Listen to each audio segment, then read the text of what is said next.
Fala, meus holders prediletos, vocês estão bem? Eu sou o Álvaro Vinícius e seja muito bem-vindo ao nosso canal Investindo aos 30. E nesse vídeo eu quero falar sobre tipos de riscos. Todo investidor deve saber quais riscos ele corre ao investir, principalmente em renda variável, né, em ações e fundos imobiliários. Então muitas vezes a gente fala de uma ação específica, de um fundo imobiliário específico, de um REIT, de um estoque, mas a gente esquece o básico, né? Que é falar sobre riscos, né? Nem tudo são flores. Então você tem que conhecer quais tipos de risco você tem. E aí eu vou trazer aqui nesse vídeo os dois principais tipos de riscos que existem aí no mercado, principalmente de renda variável, tá? Já pedi para você deixar aquele like esperto e se inscrever no canal se ainda não for inscrito e ativar as notificações para sempre receber novos vídeos, novas atualizações, tá bom? Bom, existe dois tipos de riscos aqui. Se você nunca ouviu falar neles, você vai ouvir falar agora. É o risco sistemático e o risco não sistemático. Primeiro, qual que é o risco sistemático, né? Ele é o risco associado ao mercado como um todo, né? Então, quando a gente falar, olha, um exemplo clássico e real do momento, né? A pandemia.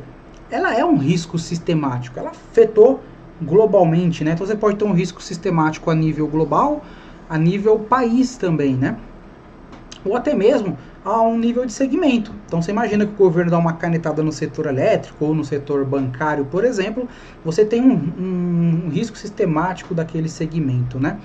Então o risco sistemático afeta todas as ações em todo o mercado em conjunto como um todo e não pode ser diversificado dentro desse mercado, né? Então, por exemplo, se toda a economia do Brasil estiver enfraquecendo, irá afetar todas as ações dentro do Ibovespa, em certa medida.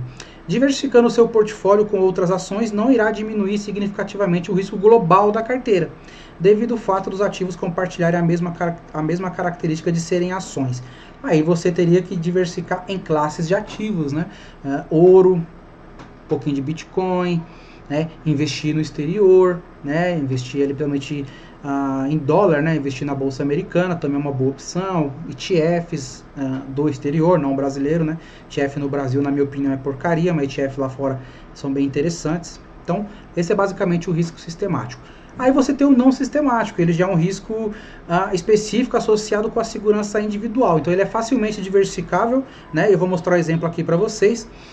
Se alguém tivesse investido em partes iguais entre 10 ações de empresas diferentes e uma dessas empresas viesse a perder todo o seu negócio, pode acontecer, é difícil, mas pode acontecer, a perda da carteira global seria de 10%. Então quando a gente fala diversifica ao máximo, é isso. Quanto mais você diversificar, se der problema com uma, duas, três empresas, o seu patrimônio vai ser muito pequeno relacionado àquilo, tá? Então, esse aqui já é um gráfico que eu acho que a grande maioria talvez conheça, né? Que é o risco total da carteira. Então, você tem o risco não sistemático, tem o seu risco sistemático, né? E o risco não sistemático, ele é diversificável, né? Então, assim, na boa, esqueça a quantidade de ativos nesse sentido. É claro que eu acho que depende muito do patrimônio, depende muito da sua capacidade de aporte, né? Não adianta, eu acho, a pessoa iniciou hoje com R$1.000, vou comprar aqui R$1.000, ela vai comprar 10 ações de uma vez? Não, pô, compra uma, no máximo duas. E aí, conforme os meses vão passando, você vai comprando novos, né? Não tem necessidade de comprar R$100 de cada ação. Né, sei lá, na minha opinião, eu acho que você ainda não tem muito patrimônio para proteger, para ficar com essa neura da diversificação extrema, né? Diversificação é algo que pode vir com o tempo, conforme o seu patrimônio aumenta, tá?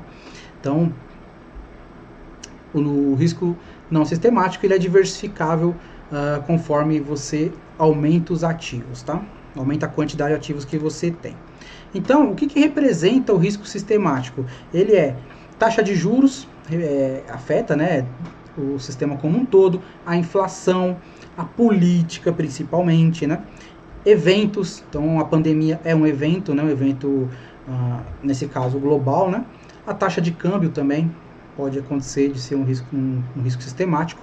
E o que não é não sistemático? Aí vem a gestão, né, então o gestor de um fundo imobiliário, ou um gestor, ou o CEO de uma empresa, enfim, o negócio como um todo. Então a gente pode citar aqui no caso a Cielo, né, que vem com uma barreira de entrada muito fraca, os concorrentes tudo para cima baixando a taxa, ela tendo que baixar as margens dela. Então isso é um risco de negócio.